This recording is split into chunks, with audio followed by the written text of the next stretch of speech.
Good evening.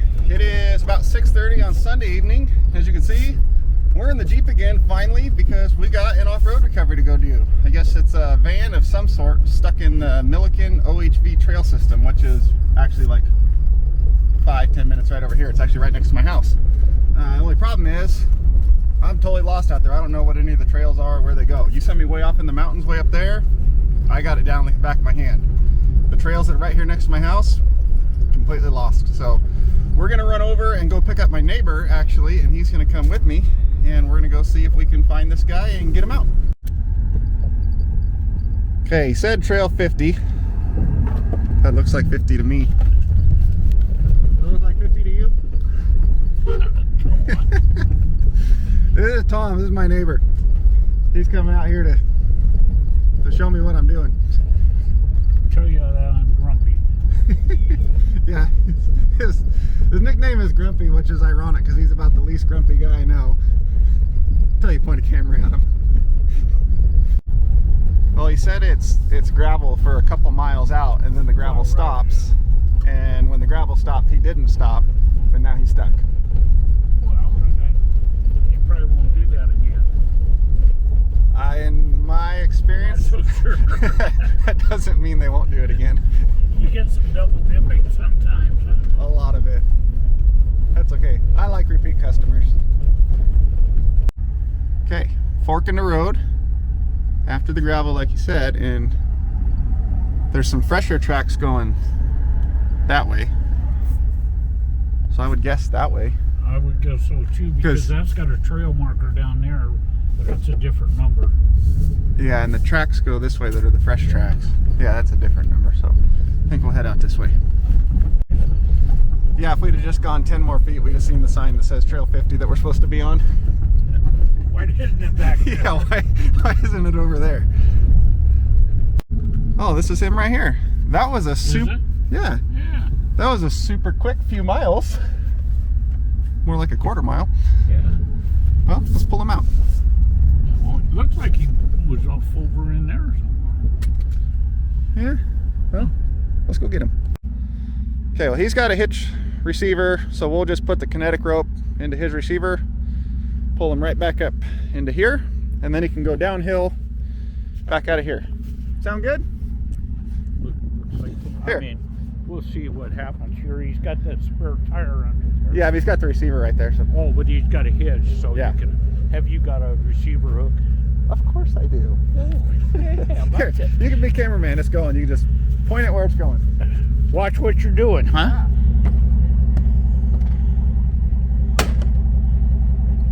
See, we got this fancy thing.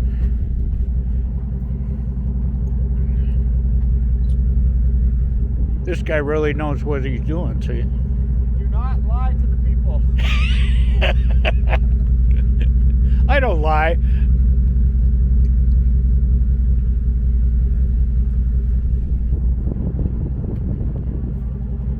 Is he gonna high center in there? That's all soft sand, so, Okay. so I'm gonna get spun around. All right.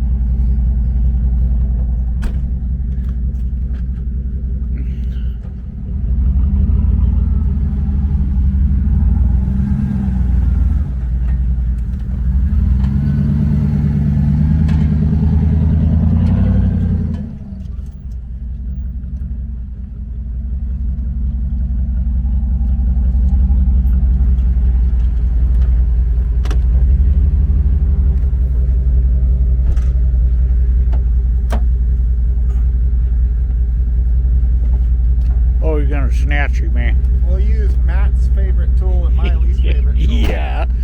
You watch Matt's off-road recovery? I was watching one of his today. Oh yeah? Yeah. That's what got you all jacked up to come with me, huh? He sells those things, doesn't he? I know, maybe you can give me a discount. Hey, there you go. Matt.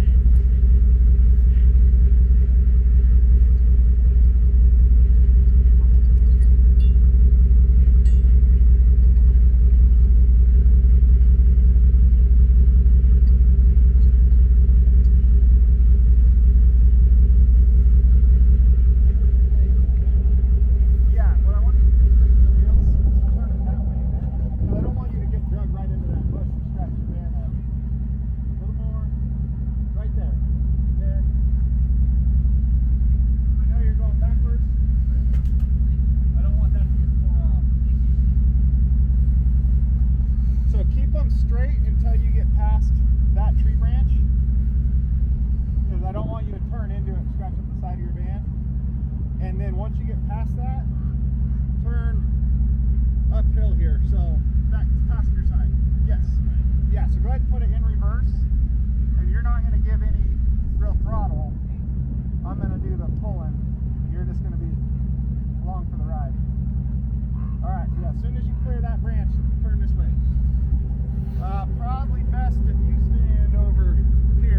watch the whole thing? Yeah.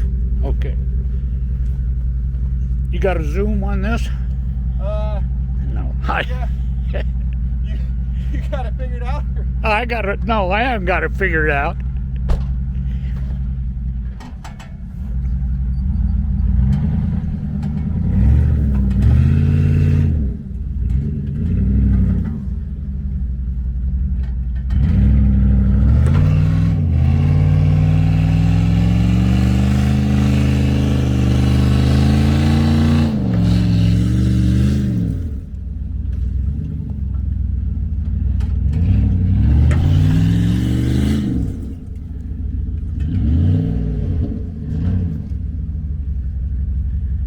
Straighten your wheels up.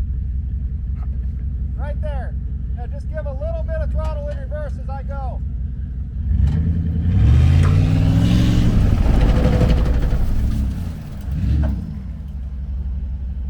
Now turn to the passenger side.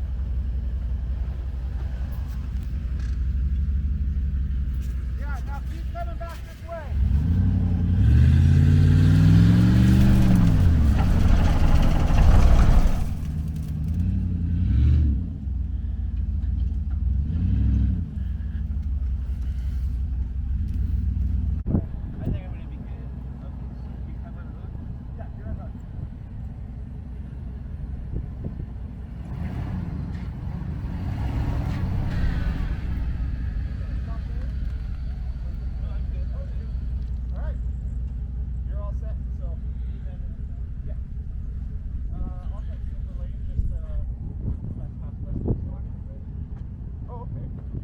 So just past Walker. But I saw it over there.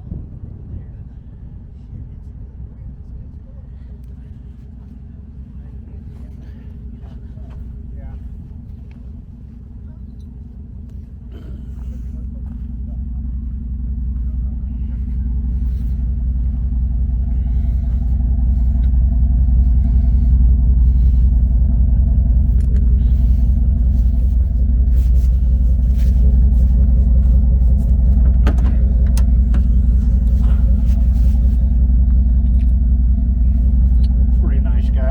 Yeah, handicap. Can't get out of the van. Huh? He's handicapped. It's all hand controls. Oh, it is? Yeah, so he couldn't even get out to do anything to try to dig himself out. Huh. So he's just doing everything with hand controls. So, Yeah, he hit it pretty hard, but it came out all right once he got... yeah. Yeah, he said he was out here following a herd of elk. That's how he ended up. Undoubtedly. Over where I walk, Yeah. we've counted 100 of them. Oh, yeah? Yeah, he was following a herd out here. He said that's how he ended up here, and then realized he should probably turn around, and when he went to turn around, he got stuck. Which is usually when people get stuck. They don't look for a good spot to turn around. No. It's super soft in here. It is. I mean, he was... Yeah, I was digging in pretty good. Box? Yeah, he just tossed it in there.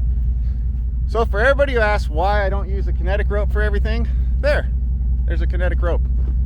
And sandy stuff like this, it's the way to go. In that chunky ice snow and things like that, it's not the way to go, but worked great for this one. That work? Huh? That work? It worked. Should we go home? Why? I like it.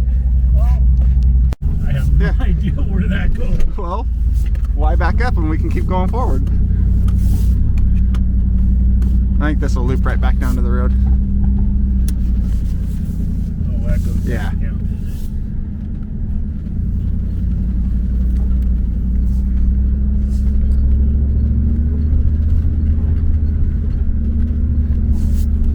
It is soft sand out here. Yeah.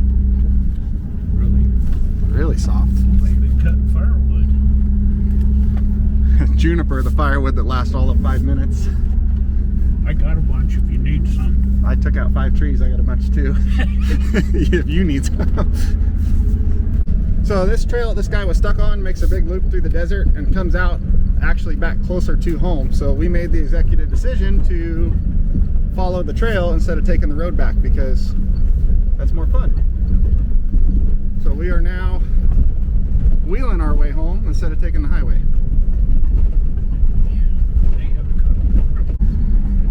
So as you can see, they are cutting down a ton of these juniper trees out here, like way up the mountain and way down off the valley. That's 52. This is 50 up here. I mean, they have cut down a ton of trees, and Tom was just explaining why they do that. So why don't you explain to the camera why they do that? To who? The camera. Oh. There's like there's a bunch of little people right on the other side of this. You can't see them, but they're right there. You're sure? You're sure? They're there, yeah. Okay. My understanding is the BLM cuts them down because every juniper tree consumes about 50 gallons of water per day. And if they cut them down, they have found that natural springs reoccur, providing water for wildlife. And I am flat out amazed that these trees can pull 50 gallons of water out of this dry desert sand. Well, the roots of a juniper tree will travel up to a quarter of a mile. Really? Looking for moisture. There's some overachievers. They're a weed.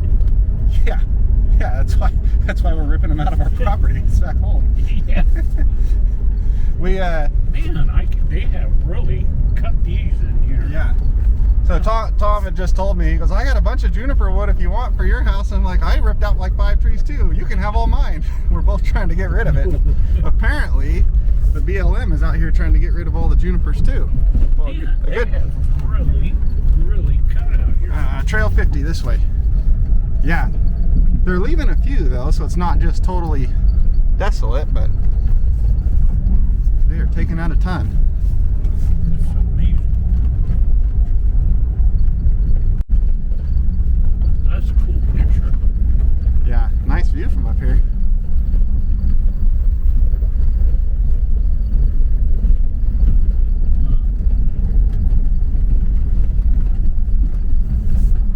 This is just like a power line road. Yeah, I think so.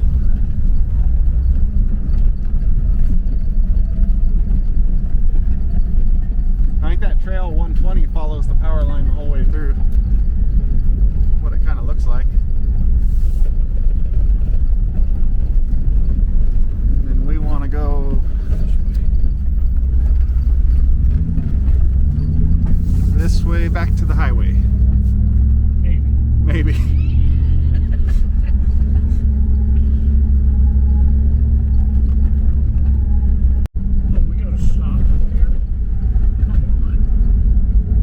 Looks like that's the highway. It looks like asphalt. What? Oh. Big ol' hawk.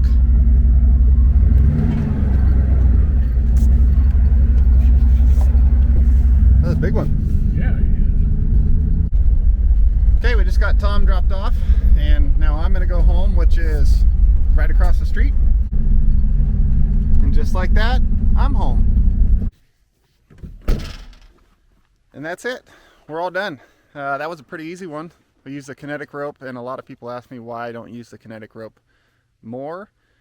But if more of my recoveries were in that sandy type of terrain, I would use it more.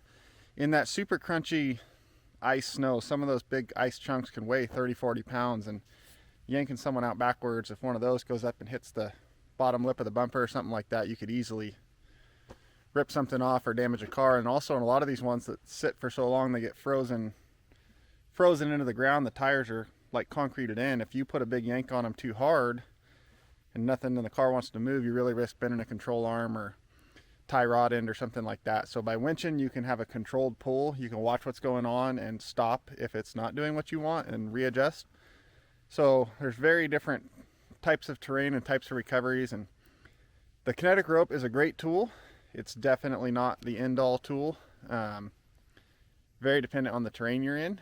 And over there is desert, over there is mountains. So when we go that way, we'll probably use a kinetic rope. When we go that way, we'll probably use the winch.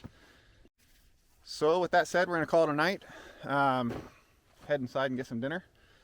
It was good having Tom come with us. Comment down below if you want Tom to come back out on some more. Say hi to him, tell him he needs to get back out here on some more of these recoveries. It's a lot of fun bringing him out, and it's pretty handy out there too, so that helps. So we're out of here, and see you on the next one.